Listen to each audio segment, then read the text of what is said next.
Scorpio season 2025 takes us underground into the secrets, desires, and power dynamics shaping our lives.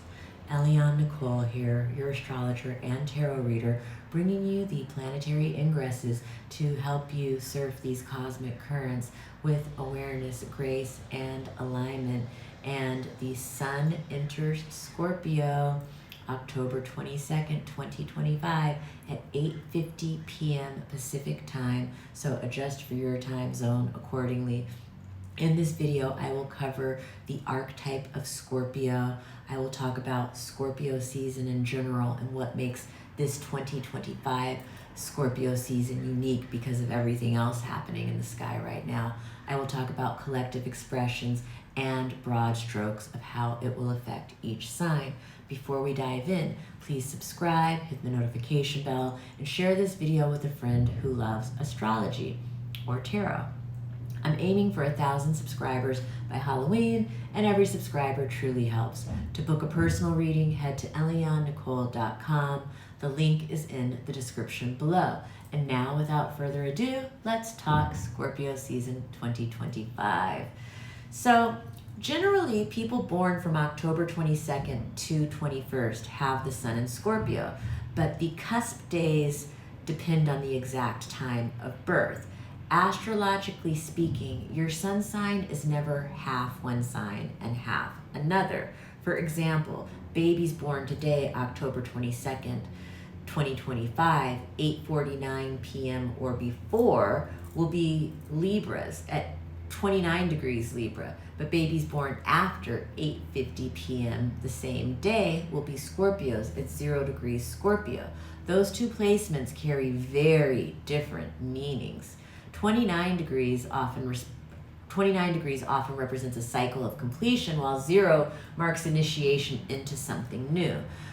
Scorpio is one of the most misunderstood archetypes of the zodiac. While people reduce it to sex, death, and intensity, the real story runs much deeper. Scorpio rules mystery, psychology, power, and alchemy. Alchemy is the process of turning lead into gold, and Scorpio mirrors that exact spiritual work, taking pain, shadow, and endings and transforming them into wisdom, strength, and new light. This is the alchemy of the soul. Scorpio is also tied to the myth of the phoenix, the ability to reinvent and rise from the ashes after destruction. That's why Scorpios are known for their resilience, their capacity to rebuild, and their refusal to stay down when life burns something to the ground. The cycle of death and rebirth is built into their archetype. Endings are never final, but always gateways into new beginnings. I have a Scorpio moon, so I'm very in touch with Scorpio energy. It is the archetype of the sorcerer and the healer, yes, but also the detective and the assassin, the one who sees what others miss, who cuts straight to the truth, who will stop at nothing to expose what lies beneath the surface. Scorpio dismantles illusions, interrogates motives, and goes where others fear to tread. The sexual dimension of Scorpio isn't just about physical intimacy. It's about merging souls and energy exchange and the magnetism that transforms us through desire and vulnerability. With Scorpio, intimacy is never casual. It's a portal, a ritual of power and surrender that forever changes the people involved. Scorpio also carries a psychic intuitive gift, arguably the most psychic sign of the zodiac. With its water element and fixed intensity, Scorpio feels what isn't said, senses the hidden motives behind words and actions, and picks up on subtle shifts in energy. This is why Scorpios are known for their instinct, their radar for truth, their ability to see through facades, and their uncanny knack for knowing what others would rather keep hidden. But Scorpio also has shadows: jealousy, obsession, betrayal, revenge, and control. When betrayed, Scorpio can sting hard, sometimes lethally, like the assassin archetype. Yet even this shadow carries medicine, the chance to transmute vengeance into release, bitterness into empowerment, and endings into rebirth. And this year, when the sun enters Scorpio, it's not alone. Mercury, Mars, and Black Moon Lilith are all co-present in the sign. This amplifies the energy of the season. The detective mind of Mercury, the warrior drive of Mars, and the shadow, taboo, and fierce feminine of Lilith are all sitting with the sun. Whew! Talk about intensity. Conversations and thoughts, Mercury, pierce deeper. Confrontations and actions, Mars, hit harder.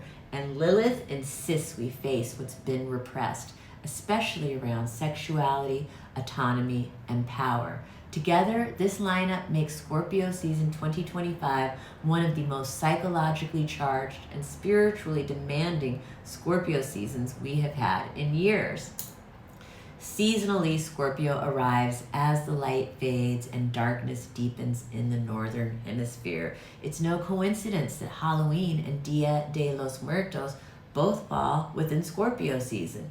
These holidays mirror Scorpio's archetype, honoring death, the ancestors, and the thin veil between the worlds. This is the time when the living commune with the dead, when mystery and magic feel closer than ever, and when we are reminded that endings and beginnings are part of the same cycle. That's why Scorpio season always brings mystery, taboo, psychic sensitivity, shadow work, and the invitation to uncover what's hidden and to alchemize endings into rebirth. So let's talk about some of the collective themes.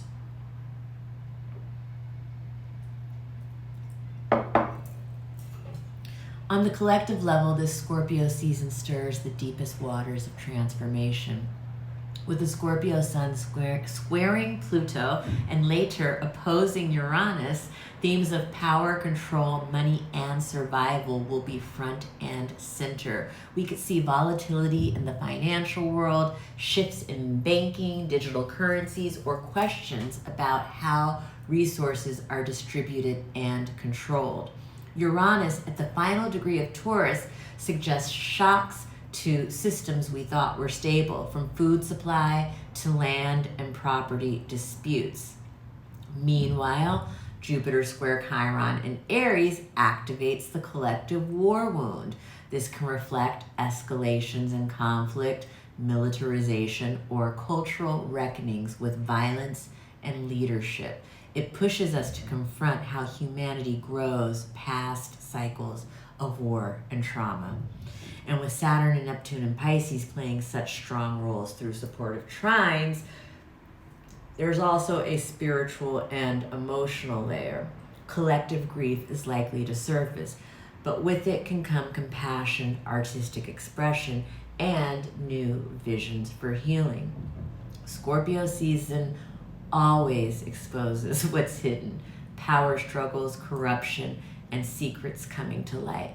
But the deeper invitation is alchemy, to face the shadow honestly, compost what's toxic, and transform endings into rebirth. And now let's talk about the aspects that make 2025 Scorpio season distinct. So this year, the aspects are particularly raw, intense, and transformative. Just 2 days into the season, on October 24th, the sun squares Pluto in Aquarius. Now, earlier this week, the moon hit the same square, so this theme is already alive.